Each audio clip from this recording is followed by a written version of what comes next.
Hello AP Stat students, welcome back. Today we're going to be looking at continuing our work in 10.2, comparing two means.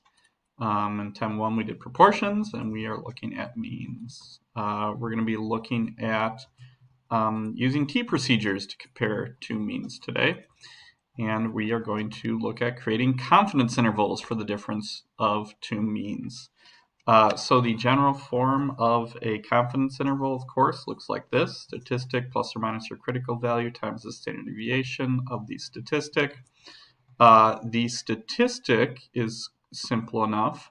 Our statistics, so basically if you imagine, collecting two samples, finding the mean of each, the statistic is going to be the mean of sample 1 minus the mean of sample 2, so it's going to be x bar 1 minus x bar 2. The critical value, though, and the standard deviation of the statistic we need to talk just a little bit about. So again, the statistic x bar 1 minus x bar 2 is our best guess for mu1 minus mu2, so that's what we go with for our statistic.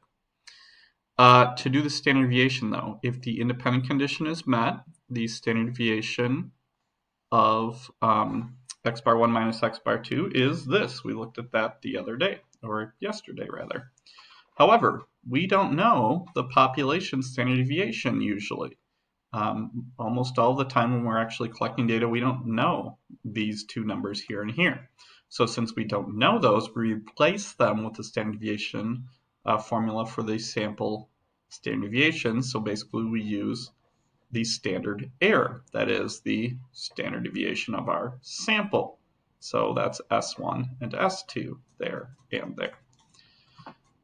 Now, if the normal condition is met, we can standardize the observed difference to obtain, and again, this is not going to be a Z or a normal statistic. Now it's going to be a T statistic because we are using the sample standard deviation instead of the population standard deviation. So when you standardize, you actually get a T statistic. Okay. It has an approximate T distribution.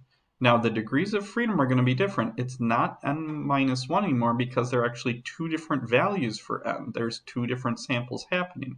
So there's actually two ways we can get the degrees of freedom. We can use our calculator, or we can use a conservative approach and use the smaller of these two. So either n minus or n1 minus 1 or n2 minus 1. These are the sample size of group 1 or the sample size of group 2 minus 1. Use whichever of those two are smaller, and we can use that number for our degrees of freedom. So basically, when we put those things into that formula, there's our statistic. Our critical value is a t value, and then the standard deviation of our statistic is going to be the standard error, which uses S1 and S2 instead of sigma.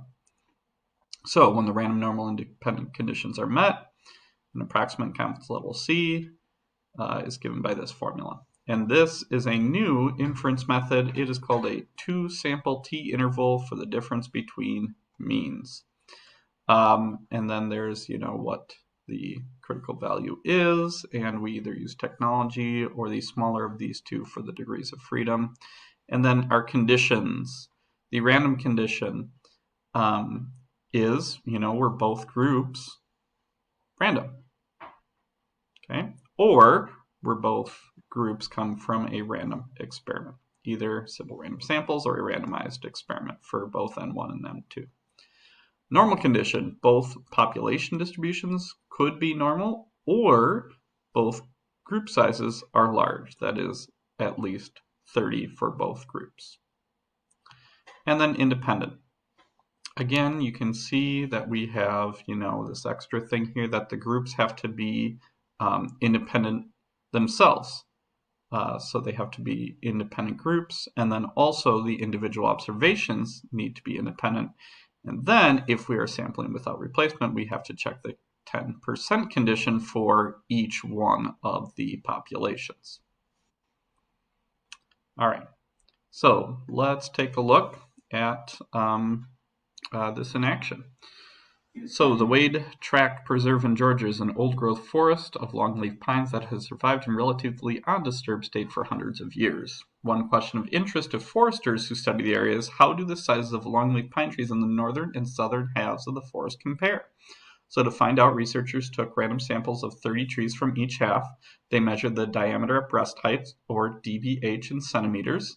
And then you can see we've got comparative box plots of the data and summary statistics below. And we're going to construct and interpret a 90% confidence interval for the difference in the mean DBH for longleaf pines in the northern and southern halves of the Wade Tract Preserve. So here are the results from their sample. 30 trees from the northern half had a mean of 23.7 and a standard deviation of 17.5. And then 30 trees from the southern half, their sample looked like this with a mean of 34.53 and a standard deviation of 14.26. So you can see that the trees in the southern half, it looks like, at least from this sample, on average are larger than from the northern half. So we are going to construct and interpret a 90% confidence interval. 4-step process, here we go. State, we define our parameters. Mu1 is the parameter, that's the true mean DBH of all trees in the southern half, and mu2 is the true mean DBH of all trees in the northern half. And then we want to estimate the difference, mu1 minus mu2, at 90% confidence. So that's in the state portion of our answer. Then in our plan, we check conditions. First we name our inference method. We're going to use a 2-sample t interval. If conditions are satisfied, we check our conditions. Random. The data come from random samples, 2 random samples of 30 trees each from the northern and southern halves. Normal. Now, the box plots give us reason to believe that the population distributions may not be normal because you'll notice these weren't perfectly symmetric. We've got some skewness. Here is probably right skew. Here looks pretty left skew. However, that doesn't matter because both sample sizes are at least 30.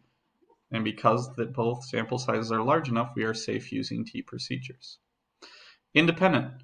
Researchers took independent samples from the northern and southern halves of the forest, so the 2 groups are independent of each other. And because we're sampling without replacement, there should be at least 10 times 30 or 300 trees in each half, and that is probably safe to assume. Picture a forest, yeah, probably at least 300 trees in that forest. Then the do portion, since conditions are satisfied, we will construct a 2-sample t interval for the difference. Now, if we're not using our calculator, if we're using our table, then the degrees of freedom we're going to use is whichever is smaller, 30 minus 1 or 30 minus 1. Because these samples sizes were the same, that means, 30 minus 1 and 30 minus 1 are both 29, so we use 29 degrees of freedom. So we use the table, go down to 29. Since it's a 90% interval, that means the upper tail probability is, half of 10%. And then there is the critical value that we use in the formula. And then we plug in everything. So, sample mean, critical value, standard deviation of the sample, standard deviation of the sample size. We get that, which is 3.83 or 17.83. 3.83 to 17.83. Now, let's take a look at how to do that on your calculator, though, because your calculator will give you a slightly different answer. So if you go to Stat, Test, and it's going to be option 0, I think. There it is, right there, option 0, a 2-sample t interval, not a z interval, 2-sample t interval. Then we type our data in here. We defined group 1 as being from the southern half, so there's the mean and standard deviation and sample size for group 1. Group 2, there's the mean, standard deviation, and sample size. Oh, also notice, I've got the statistics option selected, not data, because I don't have the raw data from the sample. I don't have individual observations in a table. I just have the summary statistics. That's why I chose stats here. If you do have the raw data in a table, you would select data here, and then you would type the data into list 1 and list 2, and then tell your calculator to use those lists. but we have statistics, so I'm going to use the statistics tab here. Then the confidence level I want, 90%, is 0.9. Now this option, pooled, always select no. Don't worry about what it means, just always select the option no. And then calculate. And then you'll notice here that I get a slightly different interval, and that's because my calculator uses a slightly different critical value because it uses a different value for the degrees of freedom. So if you're using your calculator, you would probably write your answer out like this. Notice those numbers I plug in, those numbers I plug in, plug in. My calculator, though, doesn't give me, I can't see the critical value that was actually used. I can see the degrees of freedom that were used, though. So if I'm showing my work, I could just leave it like this and just put the letter, the critical T value, just leave it like that and not show what number was used. You could work backwards and figure out the critical value, but you do not need to. Once you have either this interval using, your table or this interval using your calculator, you then have to write your conclusion, of course. And just like we're used to, we are 90% confident that the interval from 3.83 to 17.83 captures the difference in the actual mean DBH of all the southern trees and the actual mean DBH of the northern trees. This interval suggests that the mean diameter of southern trees is between 3.83 and 17.83 centimeters larger than the mean diameter of northern trees. And that we already went over how to use your calculator. Always choose no for the pooled for this type of test. Now, if you are curious, this degrees of freedom here that your calculator is using, there is a reason why it's using that. This is the formula it uses. So this is how it actually gets the degrees of freedom. It's never something you'll have to do. This is just what our calculator is doing in the background to get that number. And this is what most statistical software uses. Yeah, and notice that the number of degrees of freedom given by this formula is not a whole number, but it is always at least as large as the smaller of these two. And that's who we can thank for this pretty remarkable formula. Now, why don't you try one? So go ahead, read this. Construct and interpret a 99% confidence interval. You can press pause to work on it, and then when you're ready to check your answer, you can press play again. Ready, go. All right, welcome back. Let's take a look at what you got. State. Define your parameters. We want to estimate mu1 minus mu2 at 99% confidence. Plan. State your inference method if conditions are satisfied. Random. Both samples were random. Normal. Both were at least 30. Independent. Notice researchers took independent samples in 2 different months. You need to make sure you're actually saying the 2 groups are independent, and you need to check the 10% condition.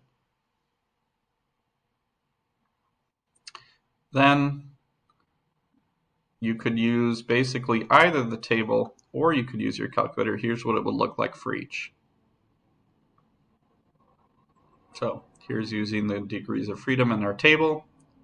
Here's using our calculator. That's what your answer could look like for either.